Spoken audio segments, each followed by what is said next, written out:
nakatanim na sa kasanayan nating mga Pilipino ang paghahain ng kanin sa hapagkainan.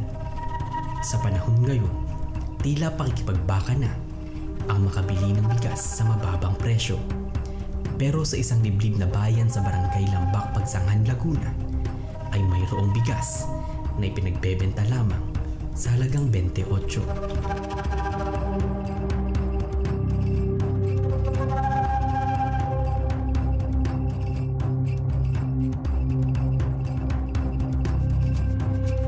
Napakalaking bagay po sa amin, 28 lang yung kilo ng bigas. Ikumpara po sa bayan na 60 ang kilo ng bigas. Kaya nung nalaman po namin na nagbibenta ng 28 lang po ang kilo, yun na po kami bumibili.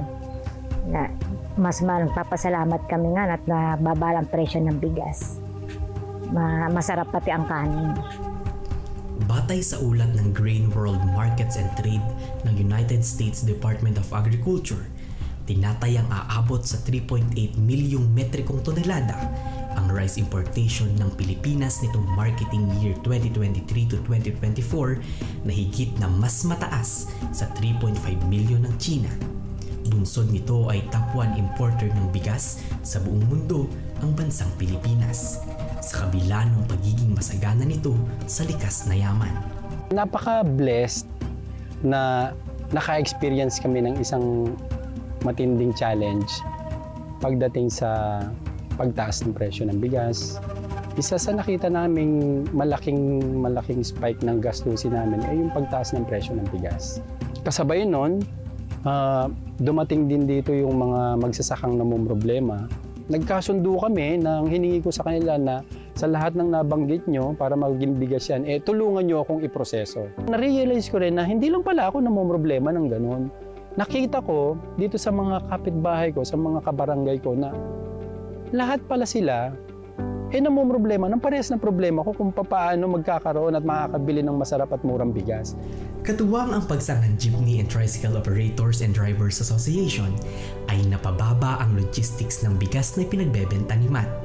Kinasangkapan rin niya ang mga person with disability ng kanilang komunidad upang makatulong sa pagbibilad ng mga naaning palay. One time na nangangailangan siya ng maghahakot ng kanyang palay, komot yung kanyang pinsanin ay member ko sa TODA. Nilapitan niya ako bilang pangulo na kung pwede na magbigay daw ako ng tao na maghahakot ng kanyang palay. Nabentahan kami noon kasi isa ako sa nagakot ng bigas din sa may bae. Kasi nung araw na yon, ilang kami, 7 kaming naarkila para akutin yung mga palay din sa may bae. Siyempre, natuwa kami. Natuwa ako. Lalo yung mga katoda ko na may 28 nga. Sa halip na 50 pesos yung aming bibilin. Yung 28, di siyempre doon sa 50, may sukli pang 22. May bibigay mo ba sa anak mo pang pandagdag baon? Sa panahon ngayon, napakahirap magbayan yan, di ba? Kasi unang-una, pangangailangan ng tao, kailangan talaga babudgetan mo, di ba? Pero kung meron bayan yan, bakit hindi, di ba? Kung ang kapalit naman ay mababang bigas. Pumasok na dyan yung sistema ng pagtutulungan at pagbabayanihan.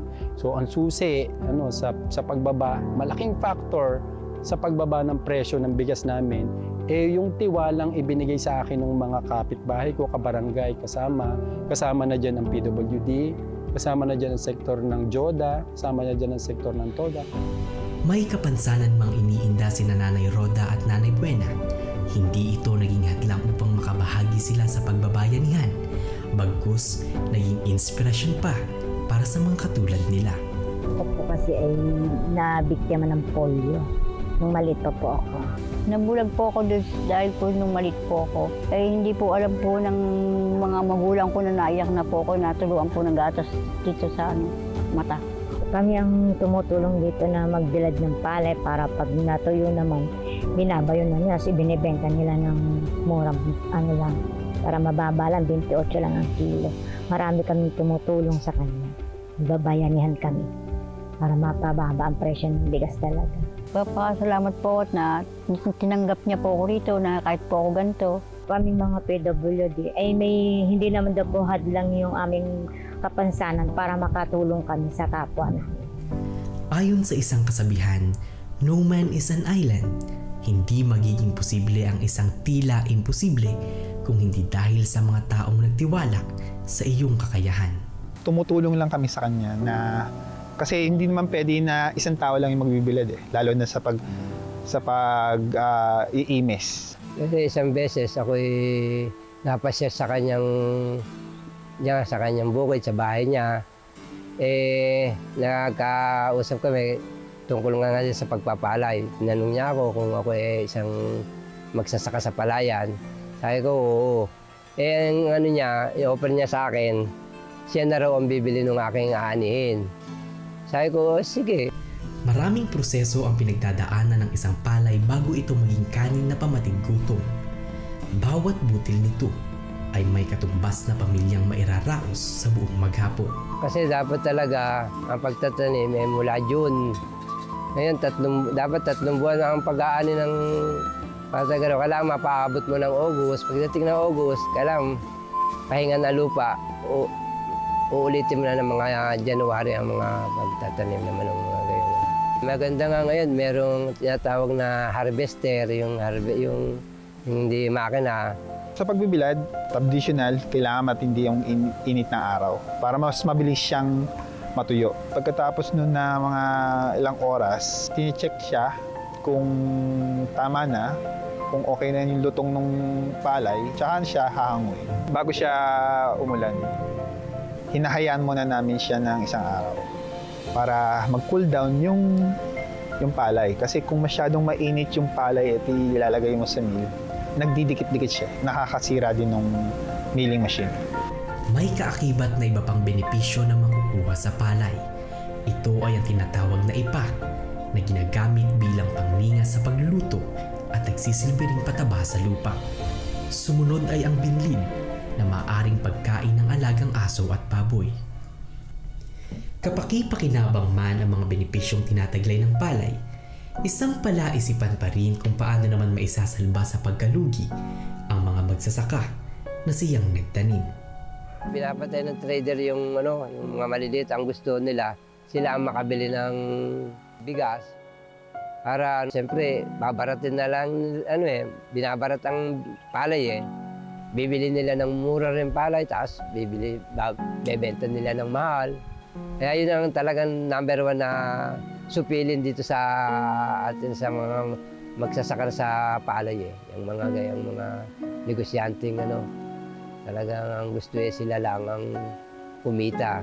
Kasi kami, pag umutang ng abono, halos 15% ang binabawas na agad sa amin Pagbabayad namin ng palay, bawas na yung yun. Kaya kami nahihirapan talaga mga magsasaka. Kung paano namin mababalanse ang aming kinikita dyan sa pagpapalay. May weather din talagang panahon na kami halos walang kinikita. Ngayon pag may panahon ng bagyuan, yan gaya ng nagiging problema namin magsasaka Kaya pag umulit-uli kami, ang utang namin nadodoble na. Nalulugi na talaga ang mga magsasaka. Ang malaking kaibahan lang kung bakit kaya naming ibaba ang presyo ng bigas, dapat pala ginagawa natin yung mga bagay na pinoproblema natin na hindi dapat ninenegosyo. Kasi pag ninegosyo mo ang isang bagay o kahit ano pa man yan, talagang tataas ang presyo kahit ano pa yan. Kasi ninenegosyo mo nga Pero kung susolusyonan lang natin ang isang problema para mapaba ang presyo, magtulungan lang tayo at huwag nating ibenta. Magkaiba kasi yung tulong na iaabot natin at yung negosyong papasukin natin. Yun ang importante ng bayanihan kasi hindi lang pansarili yung naano mo, sa lahat ng tumutulong sa'yo, tumutulong ka din. Cycle lang ng tulungan. So, nung una, talagang nandun yung pagkalugi. Tapos ang intention makatulong lang. Ano man ang mangyayari dito sa nagastos namin, wala na kaming pakialam. Kasi alam namin nakatulong na kami sa isang magsasaka. Dahil ang value ng isang magsasaka is kaya niyang magpakain ng parang 16 na pamilya sa loob ng isang taong nagtatanim ng magsasaka. Kahit ibenta namin ang bilas, parang bumalik lang yung konting kapital na nagastos namin dito sa pagtulong namin. Isa rin sa naging inspirasyon ni Matt sa layuning mapababa ang presyo ng bigas ay ang kaniyang yumaong ama na isa ring magsasaka. Dahil ang tinitingnan ko, bilang ang ama ko ay isang magsasaka, kung ano yung nawala sa tatay ko, nawala yung dignidad sa tatay ko bilang isang magsasaka. Kasi wala nang pamilya ngayon na nagpapasalamat sa isang magsasaka habang kumakain sila ng bigas. Na hindi nila nalalaman na ang tinanim ng 4 na buwan ng isang magsasaka at kinakain mo araw-araw, may narinig ka ba na nagpasalamat sa isang magsasaka? So unti-unti, bukod dun sa tiwala at bayanihan, kailangan maibalik natin ang dignidad na nawala dun sa mga magsasaka. Para nang sa ganun is mabuhayan ulit sila na ipagpatuloy nila at sabihin nila sa mga anak nila na napakarangal na trabaho ng pagsasaka. Maraming pamilya tayong natutulungan. Ang usaping bigas ay isa sa marami pang isyong kinakarap ng bansang Pilipinas. Biniyayaan man na makalasap ng murang bigas na nagkakahalagang 28, iisa ang kanilang daing para sa kapakanan ng mga Pilipino. Ang pananawagan ko na lalo sa ating presidente, talagang bigyan ng pansin ang magsasaka. Unang-una sa ganyan sa mga binhe, yung pangangailangan, yung talagang hiling namin mga magsasaka para mapababa namin ang presyo ng palay namin hanggang sa umabot nga sa 28. Ang gusto ko lang sa bilang magsasaka, masuportahan talaga kami ng gobyerno man o mga non-government, yung matulungan ng todong suporta para pagbigay rin ng mga murang bigas. Hindi dapat ang mga magsasaka ay nilalang. Ang trabaho ng ama ko ay ganito lang. Ang trabaho ng ina ko ay ganito lang. Hindi dapat ganon. Dapat mas maging proud tayo. Dahil, bakit? Kung di naman dahil sa mga magsasaka gutom ang aabutin. Di ba? Di ba? Sa totoo lang.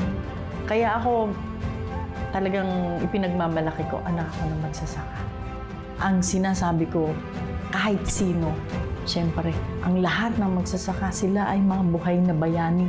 So bakit? Dahil kung di naman dahil sa kanila, kahit may pera ka, wala ka namang bibili, mabibili. O, ay di gutom ka. Sige, makakain ba natin ang pera natin? Di ba? Hindi. So, buhay na bayani talaga ang mga magsasaka. Di ba? Kaya sabi nga, ang mga magulang natin, hindi natin dapat sasabihin na magsasaka lang. Dapat, mas lalo natin silang itaas. Mas lalo natin sabihin na, bayani ang tatay ko. Dahil ang tatay ko magsasaka, katulong sa pagpapakain ng bawat mamamayan noong time niya. Lahat ng bansa ay may isyong ninanais gamutin. Maraming administrasyon na rin ang sumubok na ibalik ang dating presyo ng mga bilihin. Gaya ng bigas na pangunahing nasa listahan natin. Silang mga nagtanim hanggang ngayon ay patuloy na dumadaing. Isang malaking tanong pa rin sa kasalukuyan, kailan nga ba sila aani ng tuluyan? Silang tumutugon sa ating pang-araw-araw na pangangailangan, mga tinaguriang bayani ng anihan, ang mga magsasaka.